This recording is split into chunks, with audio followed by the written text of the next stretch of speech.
नमस्कार, मैं हूं बालकृष्ण सरीजा। आप देख रहे हैं डेली लाइव। आइए शुरुआत करते हैं आज के मुख्य समाचारों की।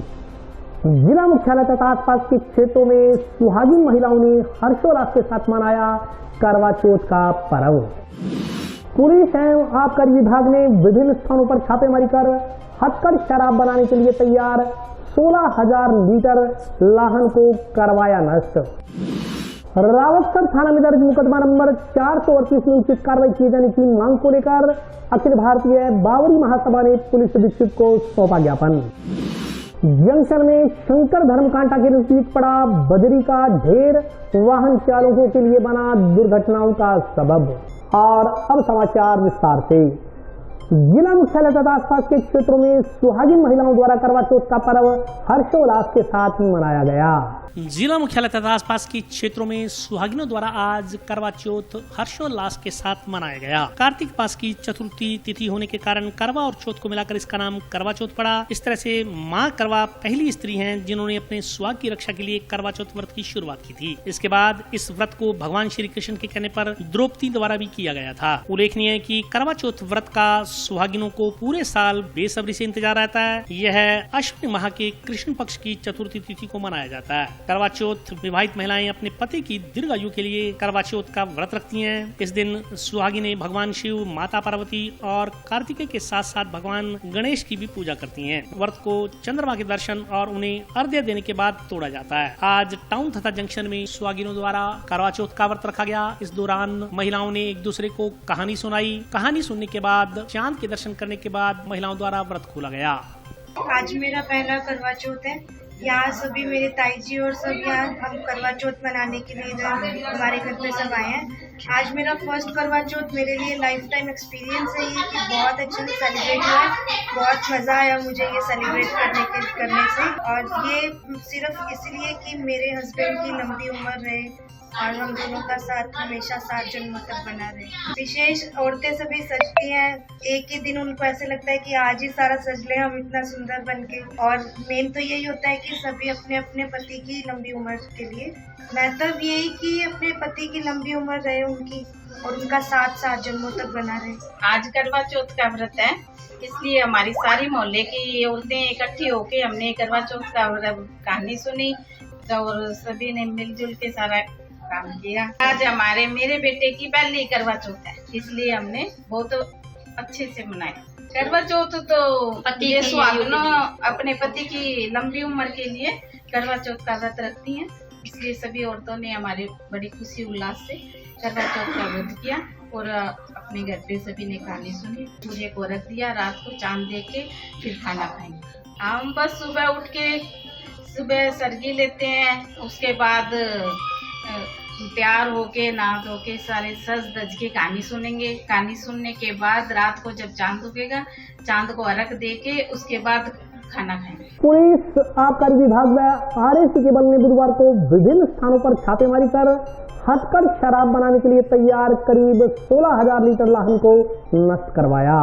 पुलिस एवं आबकारी विभाग व आरएसी बल ने बुधवार को टाउन थाना क्षेत्र में हथकढ़ शराब बनाने के गढ़ में संयुक्त रूप से रेड मारकर हथकढ़ शराब बनाने के लिए तैयार करीब 16,000 लीटर लाहन नष्ट करवाया। साथ ही 15 कच्ची भट्टियां भी नष्ट करवाई गई। यह कार्रवाई निर्वाचन आयोग की ओर से नियुक्त पर्यवेक्षक समाथा मुलमुड़ी की मौजूदगी में की गई। इस कार्रवाई से हथकढ़ शराब बनाने का धंधा करने वालों में हड़कंप मच गया। पुलिस अधीक्षक डॉक्टर राजीव पचार के आदेशानुसार आगामी विधानसभा चुनाव 2023 के मद्देनजर अवैध धंधों की धरपकड़ के लिए विशेष अभियान चलाया जा रहा है। इस अभियान की निरंतरता में निर्वाचन आयोग की ओर से संयुक्त पर्यवेक्षक समाथा मुलमुडी की मौजूदगी में अतिरिक्त पुलिस अधीक्षक बनवारी लाल मीणा एवं जिला आबकारी अधिकारी संजीव पटावरी के नेतृत्व में आबकारी निरीक्षक वृत्त हनुमानगढ़ एवं जिला पुलिस थाना हनुमानगढ़ टाउन व आरएसी बल की ओर से संयुक्त रेड का आयोजन कर गाँव गंगागढ़ व गंगा घाट, देबू घाट व घग्गर क्षेत्र में दबिश दी गयी। इस दौरान करीब 16,000 लीटर लाहन व 15 कच्ची भट्टियों को नष्ट करवाया गया। पुलिस के अनुसार यदि उक्त पदार्थों से अवैध हथकढ़ शराब का निर्माण किया जाता तो इसकी बिक्री कीमत लगभग 10 लाख रुपए होती। पुलिस के अनुसार भविष्य में भी अवैध शराब, मादक पदार्थों एवं अवैध धंधों के खिलाफ कार्रवाई जारी रहेगी। इस कार्रवाई में आबकारी निरीक्षक वृत्त हनुमानगढ़ पवन कुमार सहित अन्य अधिकारी मौजूद रहे। आज सुबह चुनाव आयोग के निर्देशों के क्रम में पुलिस और आबकारी विभाग की संयुक्त रेड की गई, जिसमें पर्यवेक्षक एक्सपेंडिचर समाथा मैडम उपस्थित थी। साथ में बनवारी लाल जी एडिशनल एसपी साहब भी उपस्थित थे और हमारे पुलिस और आबकारी के निरीक्षक और पैरा अधिकारी भी उपस्थित रहे। इनके समक्ष हमने गंगा घाट और देबू घाट में रेड गश्त की और करीब 16,000 लीटर वॉश नष्ट की और 16 भट्टियां हमने नष्ट की वहाँ पे। और इसके अलावा जो इससे जो शराब बनती वो करीब 10 लाख रुपए के आसपास की शराब बनती वो जो है नष्ट करके आए। और इनके जो कशीदगी का सामान था और ये सारा नष्ट किया। और ये इन्हीं दिनों में ये तीसरी कार्रवाई है जो इस एरिया में की गई है और आगे भी चलती रहेगी। और चुनाव के दौरान जो है हमारे विभाग द्वारा अब तक करीब 29 लाख रुपए की मदिरा जो है वो नष्ट की गई या बरामद कर ली गई। 8 बजे बाद वाला मामला आया, उसमें कार्रवाई की गई है और FIR उसकी दर्ज की गई। आगे भी कोई शिकायत आएगी तो कार्रवाई की जाएगी। ठेकेदारों से यही कहना चाहेंगे कि चुनाव का टाइम है और वैसे भी विभागीय निर्देशों की पालना करें और 8 बजे दुकानें बंद रखें और जो विभागीय निर्देशों के अनुसार दुकानों का संचालन करें। अंकुश कार्रवाई तो निरंतर जारी है और आगे भी जारी रहेगी। और अंकुश तो अब लगेगा ही, जैसे कार्रवाई चलती रहेगी तो फर्क पड़ेगा इसका। अखिल भारतीय बावरी महासभा ने पुलिस अधीक्षक को ज्ञापन देकर रावतसर थाना में दर्ज मुकदमा नंबर 438 में उचित कार्रवाई किए जाने की मांग की है। बावरी समाज जिंदाबाद, बावरी समाज जिंदाबाद। हमारी मांगे पूरी करो, हमारी मांगे पूरी करो, हमारी मांगे पूरी करो। अखिल भारतीय संयुक्त बावरी किसान महासभा के पदाधिकारियों ने पुलिस अधीक्षक को ज्ञापन देकर रावतसर थाना में दर्ज मुकदमा नंबर 438 में आरोपियों पर कार्रवाई करने एवं वर्तमान जांच अधिकारी को बदलने की मांग की है। दिए गए ज्ञापन में कहा गया है कि मुकदमा नंबर 438 में धारा 357, 380, 494 में दर्ज है। यह मुकदमा द्रौपदी पुत्री धर्मपाला एवं गौतम पुत्र रिषपाल के खिलाफ दर्ज करवाया गया था। मामले में दोनों ने शादी करना कबूल किया था और प्रार्थी के सोने चांदी के गहने एवं रुपए 15-20 दिन में लौटाने का वायदा किया था। लेकिन जांच अधिकारी से उक्त आरोपियों ने बाद में सांठगांठ कर ली। इस पर न तो गहने बरामद किए गए और न ही रुपए आदि लुटाए गए और आरोपियों के खिलाफ कोई भी कार्रवाई नहीं की गई। ज्ञापन में मामले में शीघ्र कार्रवाई करते हुए आरोपियों के खिलाफ कार्रवाई करने एवं उक्त लोगों द्वारा ले जाए गए घर की धनराशि तथा गहने दिलवाए जाने की मांग की गई है। ज्ञापन देने वालों में रविंदर सिंह सहित अन्य लोग उपस्थित रहे। ये सर रावतसर थाने का है। एक मुकदमा नंबर 438/2022 का दर्ज हुआ था, जिसमें क्या है कि द्रौपदी जो जगदीश प्रार्थी की पत्नी थी वो घर से निकल गई थी, जिसको मुकदमा दर्ज कराने के बाद में उसको लाया गया और बरामद करके उसको उसके सुपुर्द कर दिया गया। वो 2-4 महीने रही। उसके बाद में जो गौतम था जिसके साथ वो भागी थी, उसने घर में क्या है बच्चों को परिवार को नशा दे के और घर से टूमे वगैरह निकाल के रुपए वगैरह निकाल के वो फरार हो गई थी, जिस पे प्रार्थी ने रावतसर थाना में मुकदमा दर्ज करवाया था। और हमारी जो समाज की पंचायत थी वहाँ इकट्ठी हुई थी, जिसमें क्या है कि उसने गौतम ने और द्रौपदी ने वहाँ कबूल किया था भी हमने शादी के लिए, उसके डॉक्यूमेंट्स भी हमने पेश किए थे। और टूमो जो गहने थे, गहनों के और रुपयों के लिए उसने कहा था जी हमने ले गए थे, हम इनको लौटा देंगे। पंचायत में उन्होंने हाँ भरी और सत्यनारायण को हमने बताया कि भी इन्हें हाँ भरी है और उन्होंने सत्यनारायण के सामने भी कहा। लेकिन बाद में क्या करा, सत्यनारायण से को सांठ-गांठ करके और सत्यनारायण उस पर FIR लगा के कोर्ट में पेश कर दिया। उसके बाद में उस परवादी ने दोबारा अपील करी कोर्ट में भी, इसने जो मामला FIR लगा के पेश किया वो गलत किया है, तो कोर्ट ने उसको जांच के लिए दोबारा भेजा। तो अब जिस ओम प्रकाश ASI के पास वो जांच है, तो वो ये कह रहे हैं जी पूर्व में जिसने जांच करी है हम तो वही करेंगे, क्योंकि अगर हम इसको गहने बरामद करते हैं, रुपए बरामद करते हैं तो हमारे अधिकारी के खिलाफ कार्रवाई होती है। हम कभी नहीं करेंगे, हमने तो वो करा, FIR लगाया। इसलिए हमने SP साहब के आज आए हैं, कहीं उसमें सच्चाई की जावे, उसमें गलत ना किया जावे, गहने बरामद किया जाए, जो मुलजिम होने गिरफ्तार किया जावे। जंक्शन में शंकर धामकांटा के नजदीक पड़ा बजरी का ढेर वाहन चालकों के लिए दुर्घटनाओं का सबब बना हुआ है। आसपास के बाशिंदों ने बजरी उठाई जाकर यहां इंडिकेटर लगाए जाने की मांग की है। जंक्शन के रिको एरिया के पास स्थित शंकर धर्मकांटे के पास बजरी का ढेर वाहन चालकों के लिए दुर्घटनाओं का सबब बना हुआ है। आसपास के बाशिंदों ने बताया कि लंबे समय से यहाँ बजरी का ढेर लगा हुआ है। आए दिन वाहन चालक बजरी के ऊपर से अपने वाहन को निकालते हुए दुर्घटना का शिकार हो चुके हैं। उन्होंने कहा कि इस संदर्भ में कई बार प्रशासनिक अधिकारियों को अवगत करवाया जा चुका है, मगर समस्या जस की तस बनी हुई है। उन्होंने कहा कि बजरी के इस ढेर को उठवाया जाए, इसके अलावा यहाँ सांकेतिक रूप से इंडिकेटर लगाया जाए ताकि आने वाले वाहनों को दूर से ही संकेत के माध्यम से पता चल जाए और दुर्घटना होने से बच सके। शंकर धर्मकांटा के सामने बजरी पड़ी है, इससे छोटा व्हीकल जो भी मोटरसाइकिल, विक्की, स्कूटी टर्न करते हैं, टर्न करते वो गिर जाती है। आए दिन 2-4 एक्सीडेंट होते हैं, बच्चे गिरती हैं। इसको बहुत दिन हो पड़े, इसको कोई उठाया नहीं, किसी प्रशासन ने सुध नहीं ली और ये तुरंत उठाया जाए। और दूसरा, यहाँ इंडिकेटर भी लगाया जाए कि ये रिको एरिया है और अलग अलग एरिया, जैसे ताकि उसकी सावधानी सुरक्षा रहे। ये है कि जो अपने शंकर धर्मकांटा है, यहाँ पे जो फ्लाईओवर जो बना हुआ है अपने, बहुत अच्छी बात है, फ्लाईओवर बन गया, पर यहाँ पर ये बजरी का 100 क्विंटल बजरी पड़ी है यहाँ। और जो बजरी पड़ी है वो जब साधन जाते हैं, बच्चियां जाती हैं, बच्चे जाते हैं एक्टिवा लेके, तो इसके फिसलने का रोज ही 1-2 एक्सीडेंट होते हैं। मेरा निवेदन है, चाहे नगर पालिका की है या PWD की है या किसी भी की है, तो इसको उठवाया जाए। क्यों कि इधर सूरतगढ़ वाला जो फाटक है वो बंद हो चुका है, वहां भी अंडरब्रिज बनेगा, तो उसके कारण बहुत बड़ा ट्रैफिक है। ट्रैफिक कारण मेरे तो ट्रैफिक पुलिस से जो इंचार्ज है यहाँ के, मेरा उनसे निवेदन है कि यहाँ भी एक ट्रैफिक पुलिस वाला लगाया जाए। और जो बाईपास है गंगानगर वाला चौराया, गंगानगर सूरतगढ़ अबोर बाईपास है, वहां भी एक ट्रैफिक पुलिस वाला लगाया जाए, क्योंकि सीजन का टाइम है, बहुत ज्यादा भीड़ है, इसलिए अपने कोई जान मान का नुकसान ना हो। मेरा सभी से निवेदन है हाथ जोड़ के भी इसकी व्यवस्था है, बजरी आज ही उठवाई जाए, किसी की भी है, ये नहीं है कोई PWD है या नगर पालिका है। तो रिक्वेस्ट प्रशासन से है भी आज इस बात का समाधान हो जाए। मतलब क्या, एक्सीडेंट का खतरा। अब देखो वहाँ एक नौरंगदेसर के पास 8 लोग मर गए, आज किसी की जान जाती है, तो ये समझ के चलो भी अपना भी उनमें कोई हो सकता है। तो मेरा निवेदन है इसकी श्रेष्ठता। और अभी वक्त ब्रेक का, हाजिर होता हूँ छोटे से ब्रेक के बाद।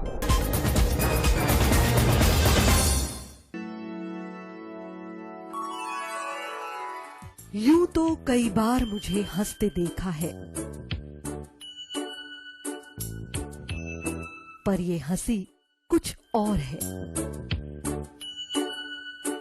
ये गहना मुझ पर जचता है, पर ये महज एक गहना नहीं, ये रूपरेखा है मेरे मन की, हंसती खिलखिलाती लहरों की, जो आतुर थी अब तक मुझ पर सजने को। इसलिए ये गहना ही मेरा सच्चा श्रृंगार है, श्रृंगार है, श्रृंगार है।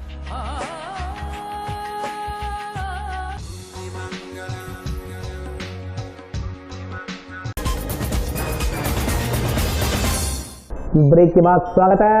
आइए नजर डालते हैं अगले समाचारों पर। एक युवक की हत्या के आरोप में गांव लखुवाली के 4 लोगों के खिलाफ टाउन थाना में मुकदमा दर्ज हुआ है। कुछ लोग घर के बाहर खड़े एक युवक को उठाकर ले गए, धारदार हथियारों लाठियों से गंभीर चोटें मारी। इलाज के दौरान युवक की राजकीय जिला चिकित्सालय में मौत हो गई। मामला टाउन थाना क्षेत्र के गांव लखुवाली का है। रुपयों के लेन देन की बात को लेकर वारदात किए जाने की बात सामने आई है। इस संदर्भ में टाउन पुलिस थाना में 4 लोगों के खिलाफ हत्या के आरोप में मुकदमा दर्ज करवाया गया है। हालांकि इससे पहले मंगलवार देर रात्रि को गंभीर घायल युवक के पर्चा बयानों के आधार पर टाउन पुलिस थाना में हत्या के प्रयास के आरोप में मुकदमा दर्ज हुआ था। बुधवार सुबह इलाज के दौरान युवक की मौत हो जाने पर पुलिस ने इस मुकदमे में हत्या के आरोप संबंधी धारा 302 जोड़ दी। आरोपी, हत्यारोपी और मृतक आपस में रिश्तेदार बताए जा रहे हैं। बुधवार को FSL और MOV टीमों ने घटनास्थल पर पहुंचकर साक्ष्य जुटाए। पुलिस ने मेडिकल बोर्ड से बुधवार को शव पोस्टमार्टम के उपरांत परिजनों को सुपुर्द कर दिया। आरोपियों को दस्तयाब करने के लिए पुलिस की ओर से थाना और DST के स्तर पर टीमों का गठन किया गया है। टाउन थाना प्रभारी वेदपाल शोरान ने बताया कि राजकीय जिला चिकित्सालय के ट्रॉमा सेंटर में भर्ती गुलाम हुसैन पुत्र रजाक निवासी वार्ड नंबर 2 गाँव लखवाली ने मंगलवार रात्रि को पर्चा बयान में बताया कि वह मंगलवार की शाम को 6:30 बजे नमाज अदा कर आया था। तभी यारू मोहम्मद अहमद उर्फ लाला, राजू सत्तार खां निवासी लखवाली हाथों में गंडासी कुलाड़ी लेकर आए। वह उसे पकड़कर अब्दुल सत्तार के घर ले गए। जान से मारने के लिए यारू ने कुलाड़ी, राजू ने गंडासी, मोहम्मद अहमद ने कापा व सत्तार खां ने लाठी से वार कर गंभीर चोटें मारी। गाँव के दासू पुत्र सुभान मोहम्मद, रानी पत्नी लियाकत अली, जुम्मे खां पुत्र बरकत अली, मुनाफ आदि ने वहां आकर उसे छुड़ाया। गुलाम हुसैन ने पर्चा बयान में बताया कि वह करीब 3 साल पहले यारू खां के साथ भैंसों का व्यापार करता था। उसे यारू खां वगैरह से रुपए लेने थे, लेकिन वे इसके रुपए नहीं दे रहे थे। इसी बात को लेकर इनकी आपस में अनबन चल रही थी। थाना प्रभारी वेद शौरान के अनुसार मारपीट का जो मूल कारण सामने आया है, उसके अनुसार पहले आरोपी यारू व मृतक गुलाम हुसैन ने चारा बेचने में भैंसों का व्यापार किया था। तब पैसों को लेकर इसमें अनबन हो गई थी। इसी बात को लेकर लंबे समय से झगड़ा फसाद दोनों पक्षों में चल रहा है। पुलिस की ओर से पूर्व महीने पाबंद भी करवाया गया था। उसी बात को लेकर मंगलवार शाम को ये घटनाक्रम हुआ। पुलिस मामले की जाँच कर रही है। टाउन थाना क्षेत्र में लखवाली चौकी पड़ती है। लखवाली चौकी के अंतर्गत जो गांव आता है लखवाली गांव, उसमें कल शाम को गुलाम हुसैन पुत्र रज्जाक जो कि पवार मुसलमान हैं 25 साल के, उसके साथ में इनके ही रिश्तेदार जो खुशी मोहम्मद उनके लड़कों ने मारपीट की थी कल रात को, जिस पर हमारे द्वारा जो गुलाम हुसैन है जिसके साथ मारपीट की गई थी उसके पर्चा बयान लिखे गए थे, जिस पर हमारे द्वारा 307 में प्रकरण पंजीबद्ध किया था देर रात को। इलाज के दौरान गुलाम हुसैन की सुबह 6:30 बजे के लगभग मृत्यु हो गई, जिस पर प्रकरण में 302 ऐड कर मेरे द्वारा अनुसंधान जारी है। मेडिकल बोर्ड का गठन करवाकर पोस्टमार्टम करवाया जा चुका है। परिजनों को शव परिजनों को सुपुर्द कर दिया है। थाना स्तर पे और डीएसटी के स्तर पे टीमों का गठन किया गया आरोपियों को दस्तयाब करने के लिए। एफएसएल टीम, एमओपी टीम और जो इन्वेस्टिगेशन से संबंधित डाटा लेना है उसके लिए टीमें वहां पहुंच चुकी है। मौके पे परिजनों को शव सुपुर्द कर दिया। इन्वेस्टिगेशन में जो तथ्य सामने आते हैं, मूल जो कारण है मारपीट का, मुख्य कारण चूंकि ये आपस में रिश्तेदार हैं और जो आरोपी हैं और मृतक है, इन्होंने एक टाइम में आपस में काम कोई पिकअप का, चारा बेचने का, पशुओं का व्यापार किया था, जिसमें इनको पैसे को लेकर इनके बीच में अनबन हो गई थी और जिसको लेकर इनके बीच में झगड़ा फसाद लंबे टाइम से चल रहा था। पुलिस के द्वारा पूर्व में इनको पाबंद भी कराया गया था। इसी के क्रम में ये रात को घटनाक्रम हुआ है। इन्वेस्टिगेशन इसमें जारी है। झंडावली स्थित रेयान कॉलेज में आज अंतर महाविद्यालय बास्केटबॉल प्रतियोगिता का शुभारंभ हुआ। Ryan college for higher education में आज महाराजा गंगा सिंह विश्वविद्यालय बीकानेर के तत्वाधान में 19वीं अंतर महाविद्यालय बास्केटबॉल प्रतियोगिता का शुभारंभ हुआ। कार्यक्रम के मुख्य अतिथि इंडियन मेडिकल एसोसिएशन के जिलाध्यक्ष डॉक्टर भवानी सिंह एरन थे, जबकि खिलाड़ी सुश्री निशा शर्मा ने कार्यक्रम की अध्यक्षता की। कार्यक्रम में बार संघ के पूर्व अध्यक्ष मनजिंदर सिंह लहंगा, बैडमिंटन खिलाड़ी सुशील खिलेरी, कोच विकास अग्रवाल तथा पंजाबी महासभा अध्यक्ष सादा सिंह कोसा भी उपस्थित रहे। प्रतियोगिता के संदर्भ में जानकारी देते हुए प्राचार्य संतोष राजपुरोहित ने बताया कि इस खेल प्रतियोगिता में कुल 7 टीमों ने भाग लिया। उद्घाटन मैच व्यापार मंडल कन्या महाविद्यालय टाउन और चौधरी बल्लूराम गोदारा श्रीगंगानगर के बीच खेला गया। इसमें व्यापार मंडल कॉलेज विजयी रहा। इस मौके पर मुख्य अतिथि डॉक्टर भवानी सिंह एरन ने कहा कि विद्यार्थी जीवन में खेलों का विशेष महत्व है। खेल खिलाड़ी को मानसिक तथा शारीरिक रूप से मजबूत बनाते हैं, लेकिन मोबाइल और इंटरनेट क्रांति ने खिलाड़ी को दिग्भ्रमित कर दिया। उन्होंने कहा कि वास्तविक खिलाड़ी की पहचान मोबाइल में नहीं बल्कि मैदान में होती है, इसलिए प्रत्येक खिलाड़ी समय को मोबाइल से दूर रखकर मैदान में समय को साबित करे। खेल में जीत हार महत्वपूर्ण नहीं है, बल्कि इससे मिली सीख जीवन में महत्वपूर्ण होती है। इस मौके पर जगतार सिंह खोसा, हरजिंदर सिंह, हरदीप सिंह, मनीराम सहित अन्य लोग उपस्थित रहे। एक छोटी सी बात मैं ये भी रखना चाहूंगा कि जब पहला बास्केटबॉल का टूर्नामेंट हुआ और इस बास्केटबॉल ग्राउंड की जो ओपनिंग हुई, हमारे इस क्षेत्र की बास्केटबॉल में जिन्होंने बहुत मेहनत की और बहुत से ऐसे हीरो को तराशा, आदरणीय मैडम जगतार भाई साहब के मिसेज अब हमारे बीच नहीं रहे। उनके कर कमलों से उस समय इसके उद्घाटन का अवसर मिला था और मैडम यहाँ साई के कोच भी थे स्टेडियम में और उनका बहुत बड़ा योगदान बास्केटबॉल में इस क्षेत्र में रहा। हमारे महाविद्यालय महाराजा गंगा सिंह विश्वविद्यालय बीकानेर की 19वीं अंतर महाविद्यालय बास्केटबॉल प्रतियोगिता महिला वर्ग का शुभारंभ हुआ है और इसमें महाराजा गंगा सिंह विश्वविद्यालय के अंतर्गत आने वाले विभिन्न महाविद्यालयों की टीमें चूरू, गंगानगर, हनुमानगढ़ और बीकानेर की टीमें हिस्सा ले रही हैं और अधिकतर टूर्नामेंट्स का आयोजन हनुमानगढ़ में विश्वविद्यालय के द्वारा हमारे महाविद्यालय को मिलता रहा है और हमारा महाविद्यालय प्रशासन का ये मानना है कि महाविद्यालय केवल एक कोचिंग सेंटर बनकर नहीं रहे, यहाँ विभिन्न गतिविधियाँ हो, शैक्षणिक और अशैक्षणिक, और महाविद्यालय में पढ़ने वाले बच्चों का भी और बाहर से आने वाले बच्चों का भी सर्वांगीण विकास हो। इस उद्देश्य से महाविद्यालय प्रशासन का एक प्रयास रहता है कि पढ़ाई के साथ साथ अन्य जो गतिविधियाँ हैं वो भी सुचारू रूप से महाविद्यालय का अभिन्न हिस्सा बनकर रहे।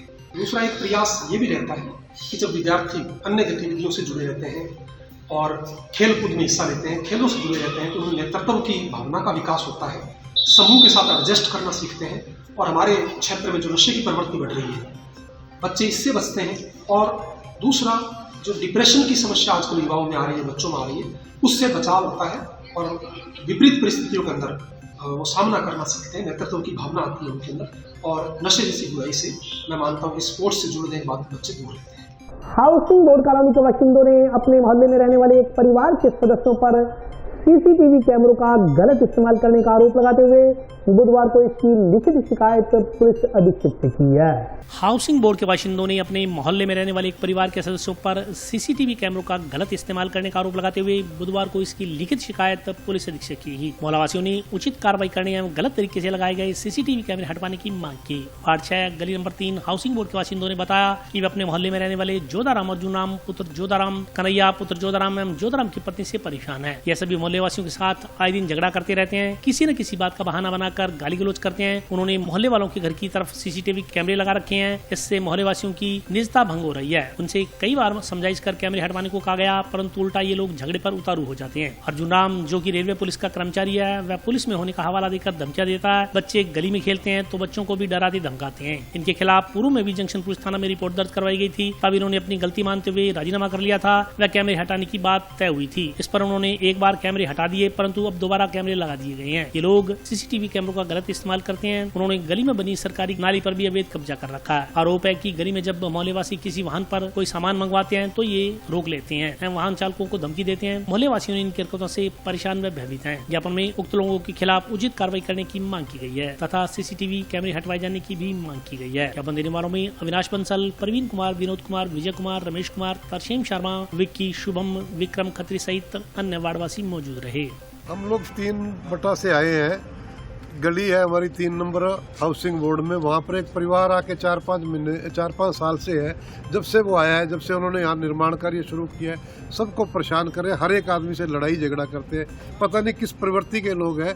2 बेटे हैं उनके जो अनमैरिड है, जगह जगह उन्होंने कैमरे लगा के हमारी बहू बेटियों पर नज़र रखते हैं। हमें ये है कि कल को ये कोई उनका वीडियो रिकॉर्ड करके कोई गलत इस्तेमाल ना कर ले।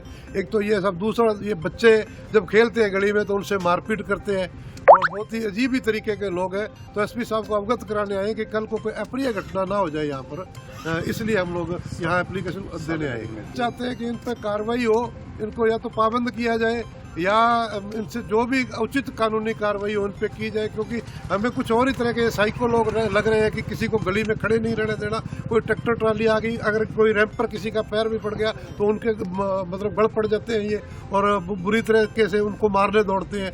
हमें नहीं पता कि ये लोग क्या चाहते हैं और इनके अंदर क्या चल रहा है, ये भी नहीं पता। कुछ कोई हो सकता है आपराधिक गतिविधियों में स्लिप्त हो, जो इतने कैमरे इन्होंने लगाए निगरानी रखने के लिए। मैं भी ये 3 बटा से हूँ जी, और हमारी गली में आज तक 20 साल हो गए, आज तक कभी पुलिस नहीं आई।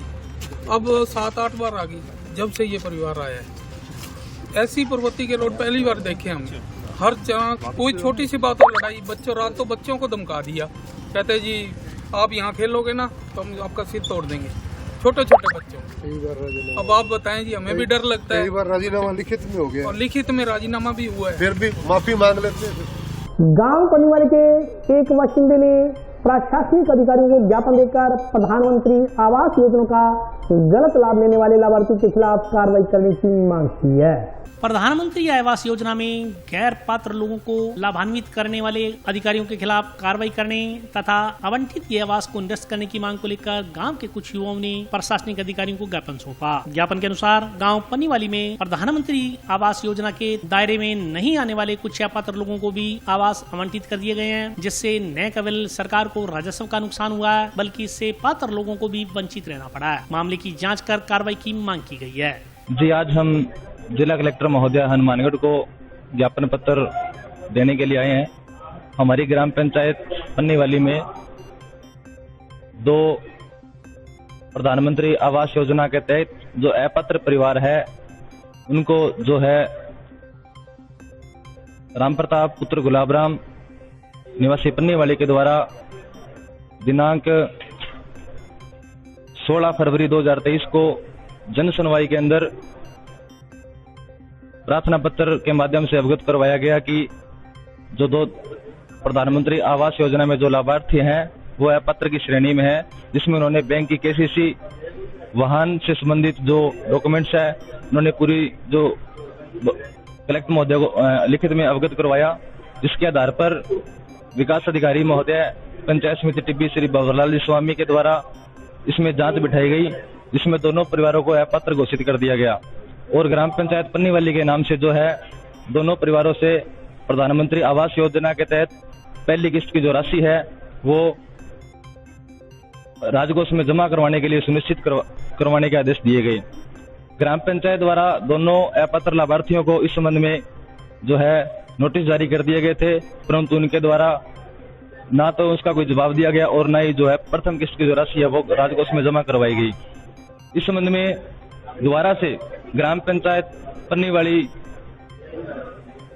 में पंचायत समिति टिब्बी के जो विकास सहायक विकास अधिकारी, उन्होंने राजनीतिक दबाव में आकर के दोनों परिवारों को, अपात्र परिवारों को फिर से उनको पात्र बनाया गया, जिसके तहत जो आदेश है मेरे पास आदरणीय भंवरलाल जी स्वामी विकास अधिकारी पंचायत समिति के द्वारा पहली रिपोर्ट में उनको पात्रता दिखाया जाता है, फिर उनको अपात्र दिखाया जाता है और फिर से उनको पात्र दिखाया जाता है। तो मैं चाहता हूं कि प्रधानमंत्री आवास योजना के जो मकान हैं वो गरीब, शोषित और पात्र लोगों को दिए जाए।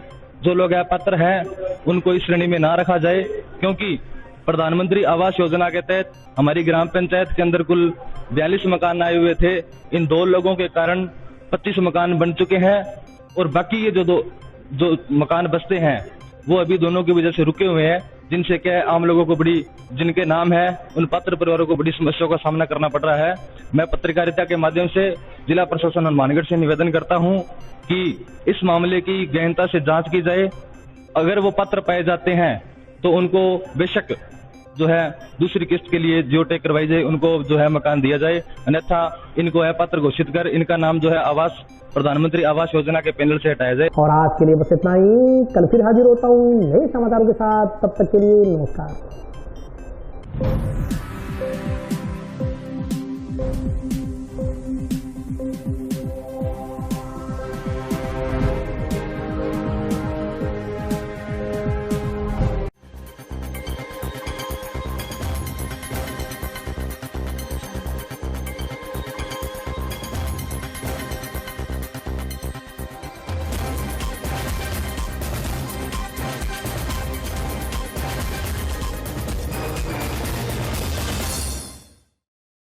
मेरे दिल में